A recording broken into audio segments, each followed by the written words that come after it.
Olá pessoal, sejam bem-vindos a mais um Pandora News, o seu plantão diário de notícias, e hoje trago atualizações para vocês sobre o caso dos estudantes de Idaho.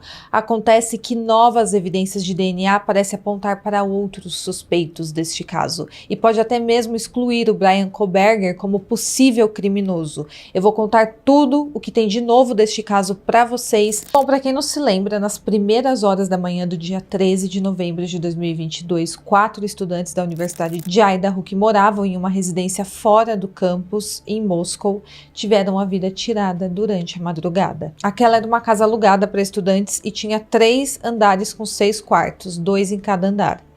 A cidade até então era considerada muito segura e tranquila porque não havia crimes contra a vida ali desde 2015. Aqui neste caso, 2 das vítimas eram a Madison Mogen e a Zena Kernodle, que moravam na casa e elas trabalhavam também no mesmo restaurante local. A terceira vítima, a Kylie Gonçalves, havia se mudado recentemente para outra cidade.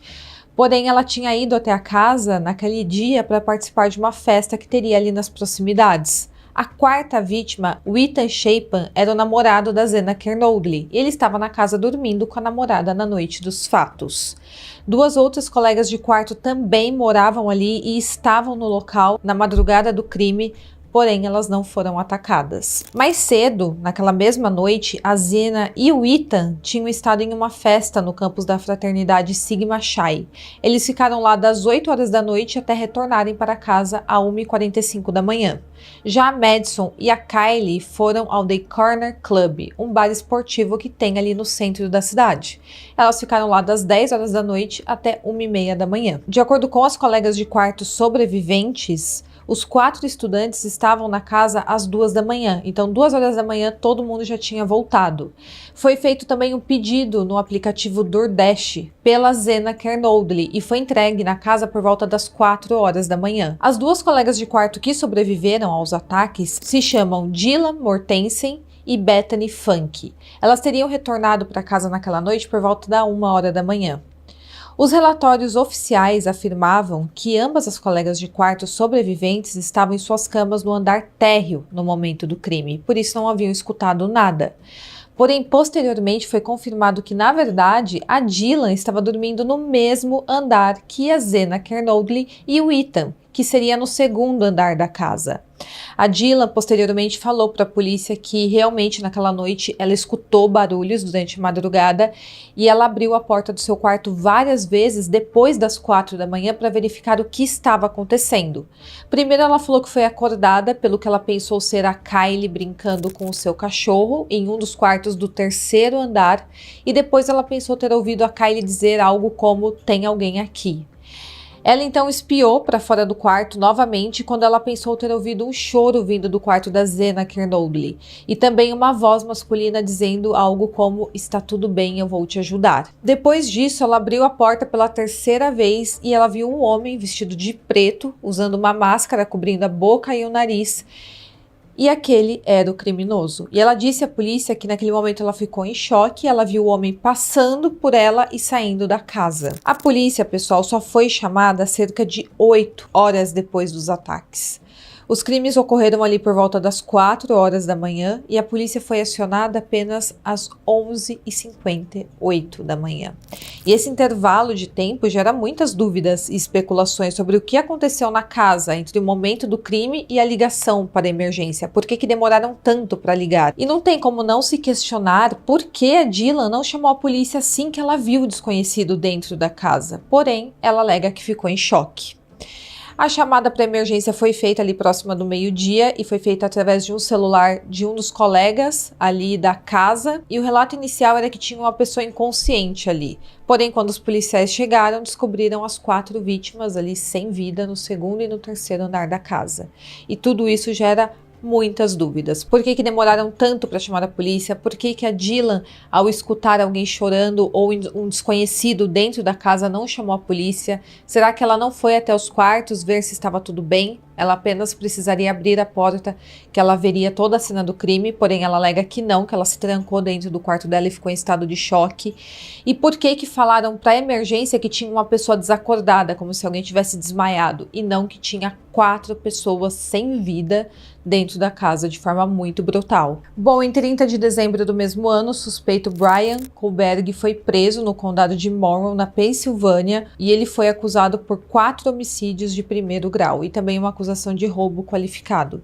Eu vou falar aqui para vocês as principais provas apresentadas contra o Bryan. O DNA na bainha da faca foi o primeiro ponto. A polícia encontrou uma bainha da faca Ka-Bar, usada por militares, na cama de uma das vítimas, e nessa bainha havia DNA masculino no fecho, que foi comparado e compatível com o DNA de Bryan Kohberger, e chegaram até ele através de análise genética.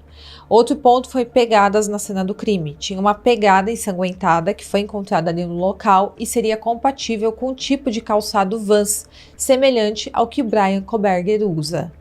Além disso, imagens de segurança mostraram um carro Hyundai Elantra branco circulando pelo bairro ali da casa das vítimas diversas vezes na madrugada do crime.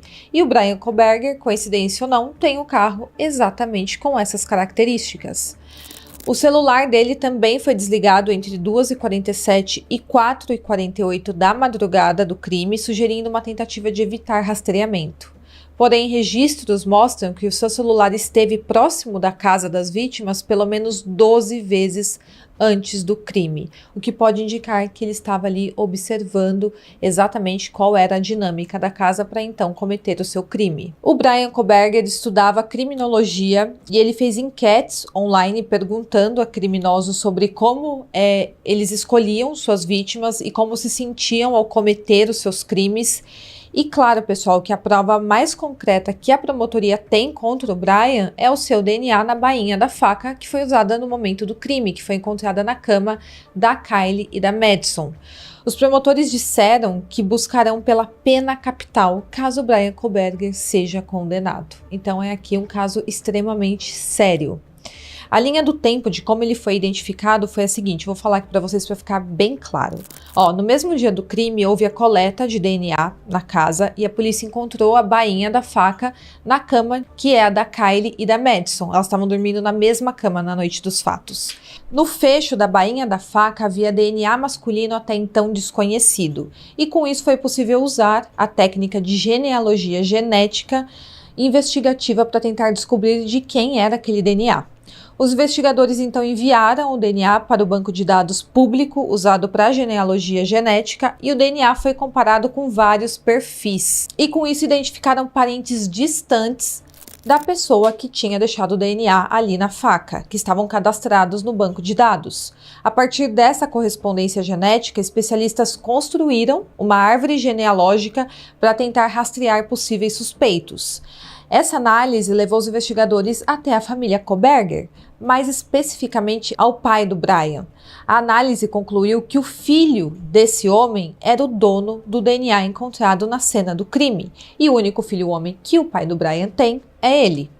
Então, depois de identificá-lo como possível suspeito, a polícia cruzou essa informação com os outros dados, como por exemplo o Hyundai Elantra branco, que foi visto perto da cena do crime e que o Bryan tem no seu nome, e os dados do celular mostrando que o Bryan esteve perto da casa das vítimas diversas vezes antes do crime. Com isso, em dezembro de 2022, para ter certeza, a polícia coletou o DNA do lixo da casa dos pais do Bryan Kohberger, na Pensilvânia, e o DNA encontrado no lixo